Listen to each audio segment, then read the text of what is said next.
प्रिय विद्यार्थियों, मेरे YouTube चैनल संस्कृताध्ययनम में आप सभी का हार्दिक स्वागत।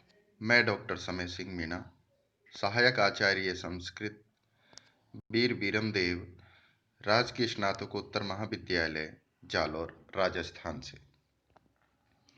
आज के इस वीडियो में हम महाकवि कालिदास द्वारा विरचित विश्व विख्यात नाटक अभिज्ञान शाकुंतलम के 7वें अंक में 21वें पद्य से आगे अध्ययन करेंगे।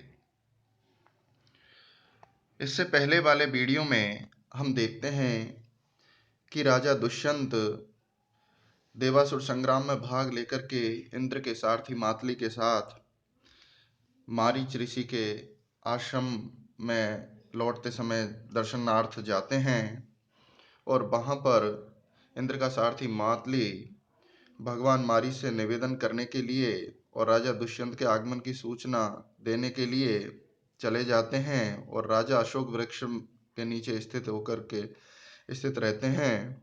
इतने में उन्हें पास में से कोलाहल सुनाई देता है और एक बालक सिंह के बच्चे के साथ खेलने की जिद कर रहा होता है और दो तापसियां उसको संभाल रही होती हैं, लेकिन बच्चा उस सिंह के बच्चे को नहीं छोड़ता है। तब वह बच्चा अपनी जिद पर अड़ा रहता है और सिंह के बच्चे को जबरदस्ती खींचता है। तापसियां उसे अनेक प्रकार से समझाती हैं और वो सहायतार्थ आसपास देखती हैं तो उन्हें राजा दुष्यंत दिखाई देते हैं और वे उनको सहायता के लिए बुलाते हैं कि इस बच्चे को छुड़ाइए। तब राजा वहां जाते हैं और उस बच्चे को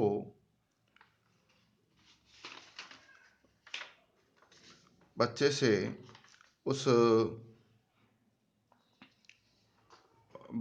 सिंह शिशु को छुड़ाने का प्रयत्न करते हैं और राजा देखते हैं कि उस बच्चे के हाथ में चक्रवर्ती राजा के लक्षण दिखाई देते हैं और वहाँ पता लगता है कि ये पुरु वंश से उत्पन्न है।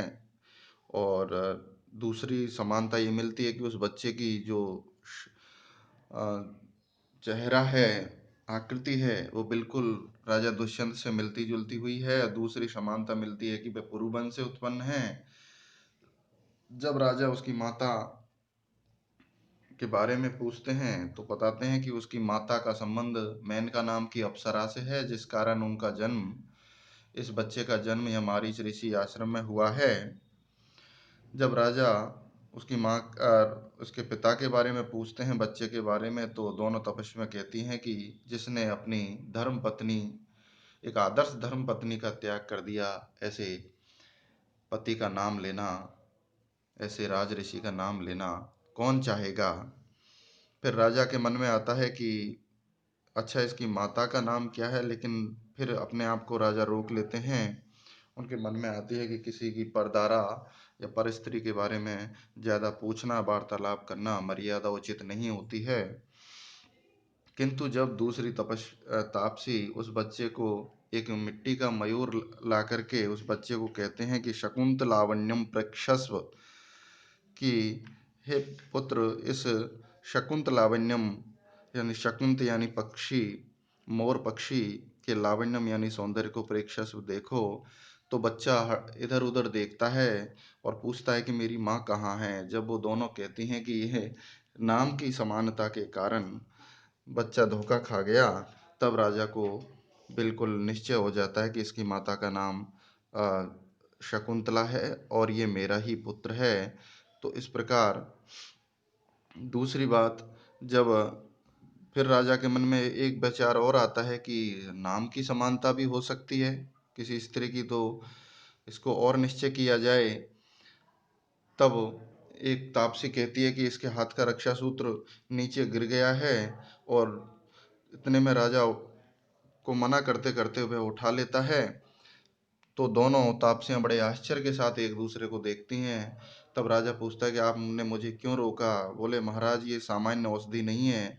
इस बच्चे के जात कर्म संस्कार के समय भगवान मारीच के द्वारा ये अपराजिता नाम की औषधि इसके हाथ में बांधी है, और जब ये किसी कारण नीचे गिर जाती है तो इसको माता पिता और स्वयं बच्चे के अलावा यदि कोई और उठाता है तो यह सर्प बन करके उसको दंश कर लेती है, डस लेती है।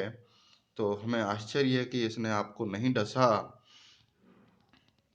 तो राजा पूछता है कि क्या आपने ऐसा पहली बार अनेक बार पहले भी देखा है क्या सांप से डरते हुए? तो दोनों तपस्वियां कहती हैं कि महाराज, एक बार नहीं अनेक बार हमने प्रत्यक्ष देखा है।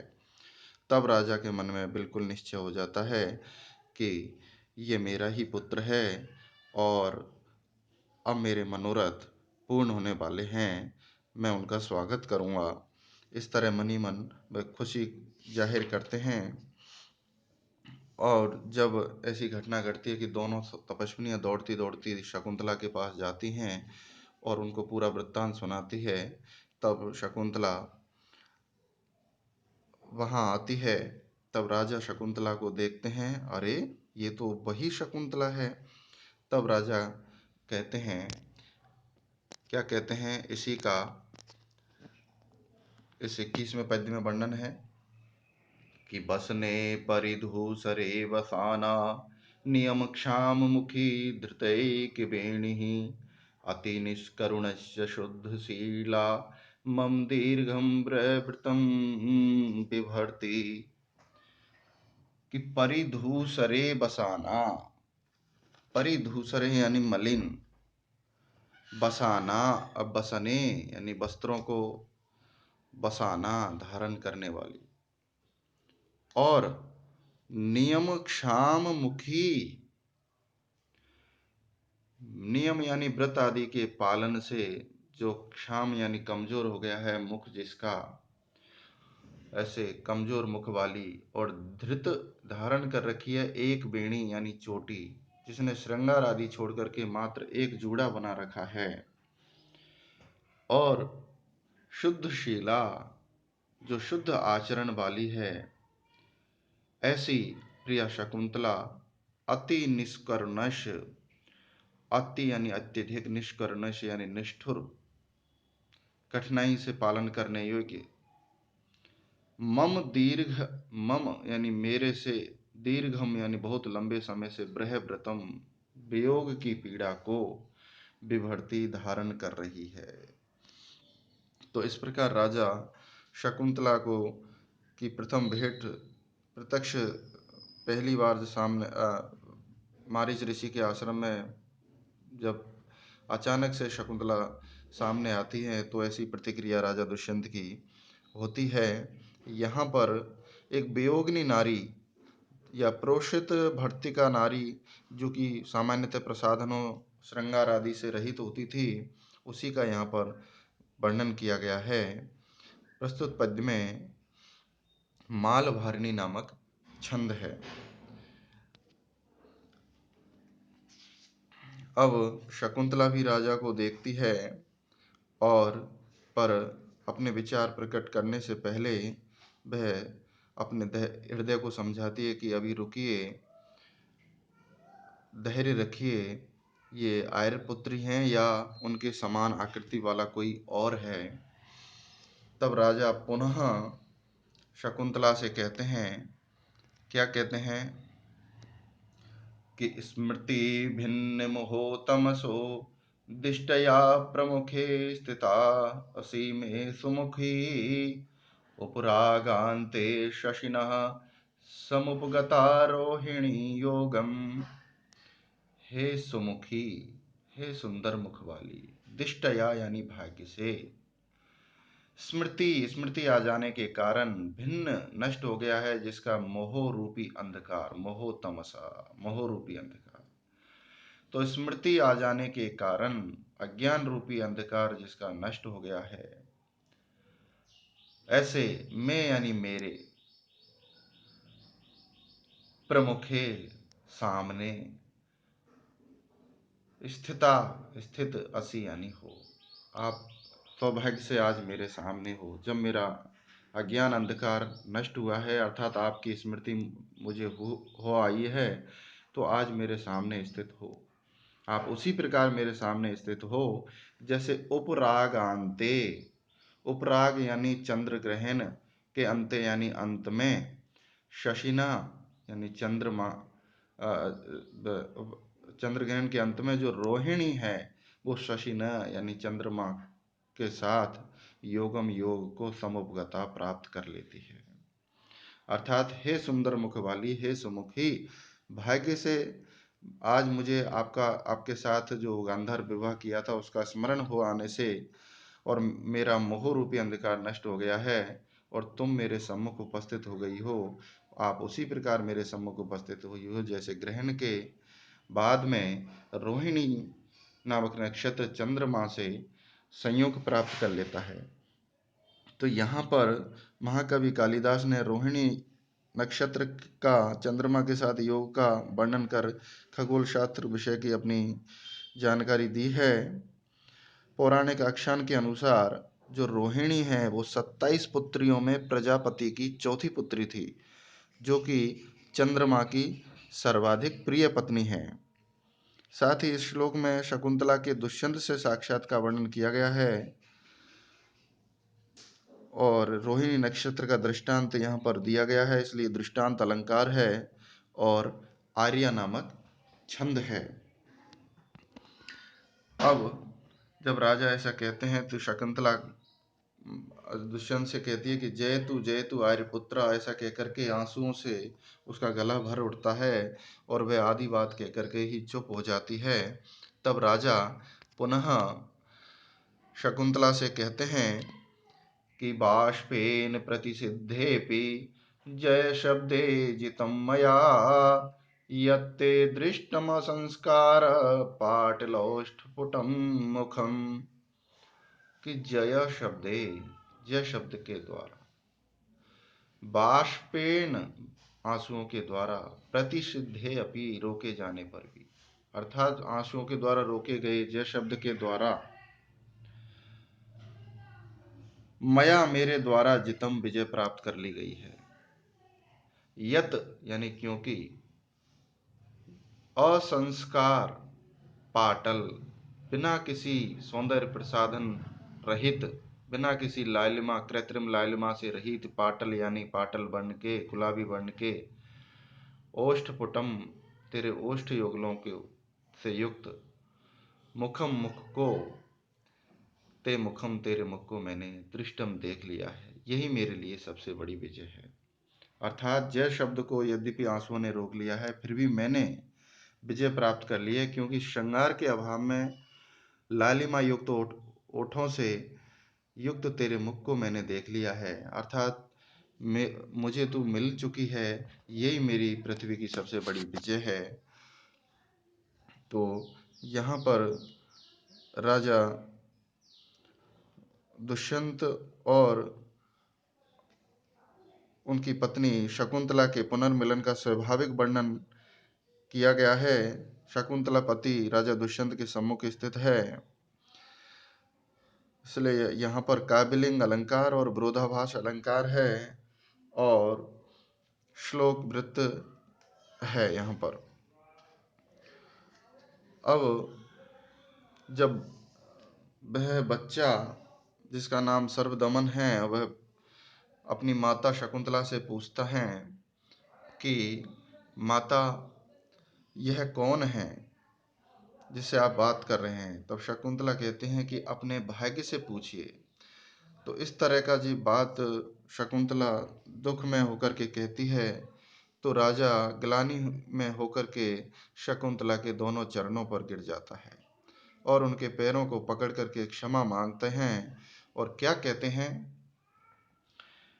कि सुतनु हृदयात् प्रत्यादेशात् व्यलीकमपेतु ते, किमपि मनसा सम्मोहो मे तदा बलवान् भूत्, प्रबलतम सामेवं प्रायाशुवेषु हि वृत्तयः, सृजमपि शिरस्यन्धः क्षिप्तां धनुत्यहि शङ्कया। हे सुतनु, हे सुंदर शरीर वाली, हे सुंदरी, सुंदर अंगों वाली सुंदरी, ते आपके हृदयात यानी हृदय से, प्रत्यादेशात अर्थात जो मैंने आपका पहले परित्याग किया था उससे उत्पन्न बेलिकम यानी दुख को अपेतु दूर हो। हे सुंदरी, आपके हृदय से मेरे तिरस्कार रूपी अपमान की जो भावना है उससे उत्पन्न जो दुख है वह दूर हो। तदा इसके बाद, उस समय जब मैंने आपका परित्याग कर दिया था, पहली बार जब आप मेरी राजधानी आई थी, उस समय मैं मनसा मेरे मन में किमपि कोई बलवान बहुत बड़ा प्रबल सम्मोह यानी अज्ञान अंधकार अभूत यानी उत्पन्न हो गया था ही। क्यों उत्पन्न हो गया था? क्योंकि शुभेशु शुभ कार्यों के प्रति प्रबल तमसाम प्राय तामसी व्यक्तियों की, तामस प्रधान व्यक्तियों की, तमोगुण प्रधान व्यक्तियों की वृत्तय यानी जो आचरण है, वृत्तियां हैं, मन के भाव हैं, वो एवं यानी इस प्रकार के प्रायः यानी प्राय हो जाते हैं, उसी प्रकार हो जाते हैं जिस प्रकार अंधा अंधा व्यक्ति शिरसी सिर पर क्षिप्ताम डाली गई सृजम अपी फूलों की माला को भी अहिशंकया सर्प की आशंका करते हुए धनोती दूर फेंक देता है। अर्थात मैंने भी उस समय एक अंधे की भांति आचरण किया था। आप स्वयं अपने स्वयं को पत्नी के रूप में स्वीकार करने का मेरे से आग्रह कर रही थी और मैंने आपको अपमान करते हुए आपको छोड़ दिया। तो हे सुंदरी, मुझे माफ करो, क्योंकि उस समय कोई ऐसा प्रबल अज्ञान और मोह मेरे शरीर में उत्पन्न हो गया जिसके कारण मैं जड़ता को प्राप्त हो गया और मैं आपको पहचान नहीं पाया। तो इस प्रकार राजा शकुंतला के समक्ष उनके परित्याग को अपने अज्ञान युक्त मनस्थिति का परिणाम मानता है।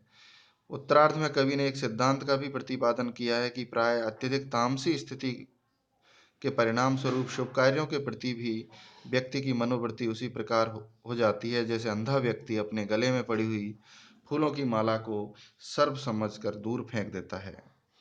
तो यहाँ पर काव्यलिंग अलंकार है, साथ ही तीसरे चरण में प्रबल तमसाम वाले चरण में अर्थांतरन्यास अलंकार है और चौथे चरण में साधर्म भाव के कारण दृष्टांत अलंकार है और अहिशंकया में भ्रांतिमान अलंकार है और हरिणी नामक छंद है। अब राजा दुष्यंत को अपने चरणों में से शकुंतला उठाती है और राजा खड़े होते हैं और शकुंतला पूछती है कि आर्यपुत्र ने इस दुखी प्राणी को कैसे स्मरण किया, आज आपको मेरी याद कैसे आ गई? तब राजा कहते हैं कि वेदना रूपी ये शल्य यानी बाण जो मेरे शरीर में लगा हुआ है इसको निकल जाने दो, फिर मैं आपको पूरा वृत्तांत सुनाऊंगा। तब राजा कहते हैं कि मोहान मया सुतनु पूर्वम उपेक्षितस्ते यो बाष्पबिन्दुरधरं परिबाधमानः तं तावदाकुटिलपक्ष्मविलग्नमध्य कान्ते प्रमृज्य विगतानुशयो भवेयम्। सुतनु, हे सुंदरी, कांते, हे कमनीय प्रिया, यह बाष्प बिंदु जो आंसू ते अधरम तेरे अधरोष्ट को परिवाध माना पीड़ित करते हुए, तेरे अधरोष्ट को पीड़ित करते हुए मया मेरे द्वारा मोहात अज्ञान रूपी अंधकार के कारण पूर्वम यानी पहले जब आप मेरी राजधानी आए थे उस समय मैंने उपेक्षा कर दी थी। अर्थात मैंने इन आंसुओं को, बहते आंसुओं को नजरअंदाज कर दिया था। आप दया भाव से अश्रु युक्त मुख से मुझे बार बार याचना कर रही थी और मैंने आपका तिरस्कार कर दिया। तो ऐसे उस अश्रु बिंदु को अद्य यानी आज जो आकुटिल पक्ष्म आकुटिल यानी वक्राकार पक्ष में यानी पलक में विलग्न जो लगा हुआ है, ऐसे तम उस आंसू बिंदु को प्रमृज्य पहुंच करके विगतानुशयो पश्चाताप से रहित, विगत अनुशय यानी पश्चाताप से विगत यानी रहित होकर के, पहले मैं भवेयम तावत, मैं पहले पश्चाताप रहित तो हो जाऊं, अर्थात आपके आंखों के आंसुओं को तो पहुंच लूं। इस प्रकार राजा शकुंतला के आंखों में लगे हुए आंसुओं को पहुंचते हैं। आज के वीडियो में इतना ही।